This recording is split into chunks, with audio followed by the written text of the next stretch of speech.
balik harap o doble kara. Parang literal na nangyari sa isang batang nakunan ng litrato.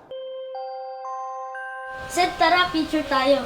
Sige. Ang masayang picture taking ng magkapatid na Amiel at Zed na uwi sa katatakutan.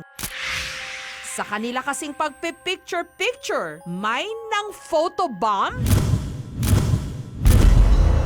Sa litrato, nakasimangot ang bata pero mapapansin na ang kanyang reflection sa salamin, imbes na nakatalikod, nakaharap. At ang reflection, nakangiti at tila nakatitig pa sa kanya. Sino ang misteryosong bata sa salamin? Taong 2012 nung lumipat sa bahay na ito sa Pembo, Makati, ang pamilya ni Maricar. Seaman ang padre de pamilya na si Edward, habang ang panganay nilang si Winslet sa dorm nanunuluyan. Kaya ang kalimitang naiiwan sa bahay ang mag-iinang Maricar, Amiel at Zed. Pero tila madalas daw silang may hindi imbitadong bisita. Diyan po sa may lababo.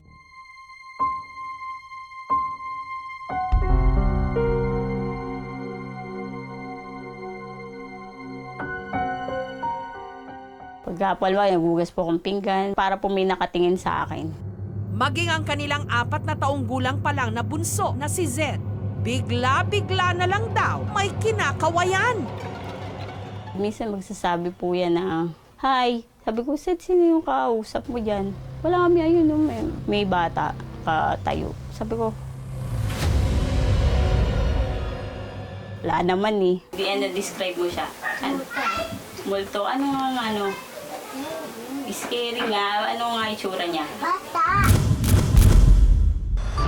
Pero hindi na raw bago kay Maricar ang mga nararamdamang kababalaghan. Tuwain po talaga ako ng mga maligno. Basta po yung mga spirit, gano'n. Nilagnat po ako ng taas noon. Tapos tinawas po ako ng mama ko. Nakita po niya nga yun. Sa tawas, may napaglaruan po ako doon.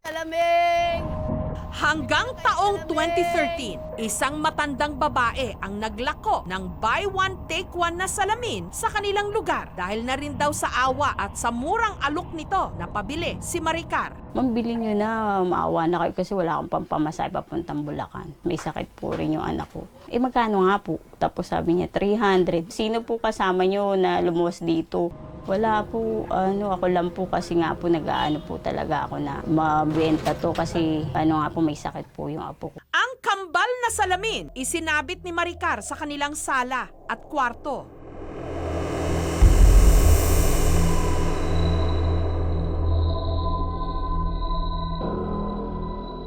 Mula raw noon, tila meron na sa kanilang nagpaparamdam. Magsasalamin ako tapos papalabas na ako para may dumaang anino. Dinededma ko na lang po. Mayat maya na rin daw may nahuhulog na gamit sa kanilang kwarto. Magbabagsakan yung mga gamit dyan. Wala naman tao. Ano pong mga bumabagsak? Yung pong mga lotion.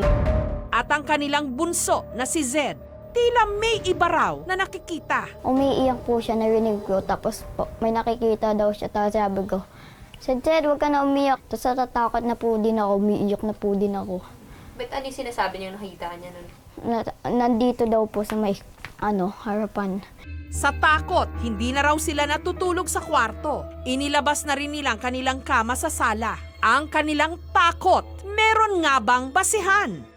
Nung minsang bumisita ang kaklase ni Winslet na meron daw third eye,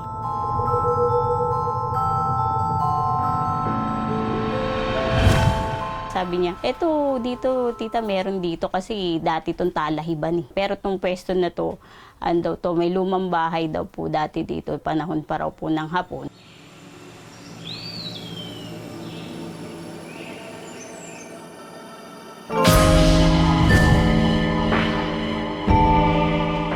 Noong 1971, inumpisahan na namin itong by October na paggawa, taas ng damuhan dito. Kasi bundok to eh. Nakatira dito noon?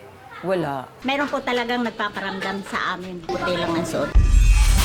Meron nga. Kasi yung bata dyan na kapitbahay namin nilagnat. Tapos yung daw, may nakita silang hindi ba natin nakikita. Ano raw po yun? Na maliliit, ganyan. Nitong January 15, mag-aalas 12 ng hating gabi, nung naisipan daw ni na Amiel at Zed na hiramin ang cellphone ng kanilang ina. Papatulungin po sana po kami ni Mami. Kinuha ko po yung cellphone. Tapos magigames nga po sana kami ni Zed, pero pinicturean ko po si Zed. Sabi ko, akin na nga yan, pinapakilaman niyo pa yung cellphone. Tapos di, kinuha ko na po. Zed, Aniel! Halika ito! Tapos nagulat po ako pagtingin ko, hala, bakit may reflection na ganito? Nangyari rito, kuya, sabi ko ganun. Tapos sabi niya, Mami, wala. Hindi ko naman pinakilaman yan eh. May tao po sa likod niya, may bata po. Hindi ko naman po alam bakit po nagkaroon ng bata. Yun nga po, siguro po ano nga lang yun na napapirit nga po na natuwa lang kay Sid. Pinaimbestigahan ni na Maricar ang pangyayaring iyon. Sinilip ang kwarto ng pamilya. Saan siya madalas nag-concentrate sa inyo? Dito po, sir, sa kwarto, meron kasi po rito, may nakita nga po ng Babae? babae po. Tinignan pati ang kusina. Malakas yung energy dito. Kung if meron silang nararamdaman, I would confirm na mas madalas na dito. So far, ang nakita ko lang is babae. At ang kambal na salamin, meron nga bang nagpaparamdam? Sino si Carl? Sino po, Carl? Noong time na yun, na parang may memory gap ako kasi parang tinatanong niya kung dito nakatira. Parang yun yung understanding ko. I can sense parang Carl. Naalala ko si Carl, boyfriend yun ng anak ko. Namatay po siya November 1, birthday po na anak ko. Binangungot po siya habang sa biyahe. Ang sabi kasi sa akin, kuya ko po si Carl. Pakisabi po kay, ang narinig ko parang Moshi or Let, ganun, na mahal ko po siya. Moshi ang endearment nila eh. Ipina-cleanse na rin ni na Maricar ang kanilang bahay. Pero bakit ganito ang kinalabasan ng litrato? What I can say is there is nothing for me na kumbaga kakaiba dun sa energy and sa feel ng picture. Hindi ako matatakot dito. This is something that is explainable. Ipinasuri ito sa isang photographer, si Gijo de Guzman. Hindi ako naniniwala na may kababalaghan doon sa litrato na yon kasi pwede mo nang gawin yon sa mga smartphone cameras ngayon. Madali na siyang gawin. Ang tinutukoy ni Gijo ang panorama mode na meron ng mga cellphone camera. Hahanap ka lang ng magandang anggulo. Sige, gayahin natin yung pinadalang litrato. May salamin sa likod. Yung unang frame, nakaharap ka muna dun sa camera na kumukuha ng litrato. Yung second frame, pipihit ka na, haharap ka dun sa salamin.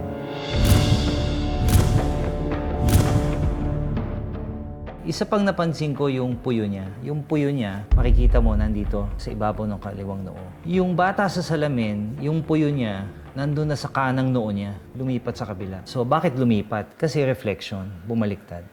Pero naninindigan si Maricar na hindi nila inedit ang litrato. Kung nakikita niyo po, may panorama mode po siya. Pero nung pinicturean po yun, isang beses lang ng anak ko. Tapos ang ginamit niya lang yung photo na yung photo na normal. So hindi niya po alam to na may panorama.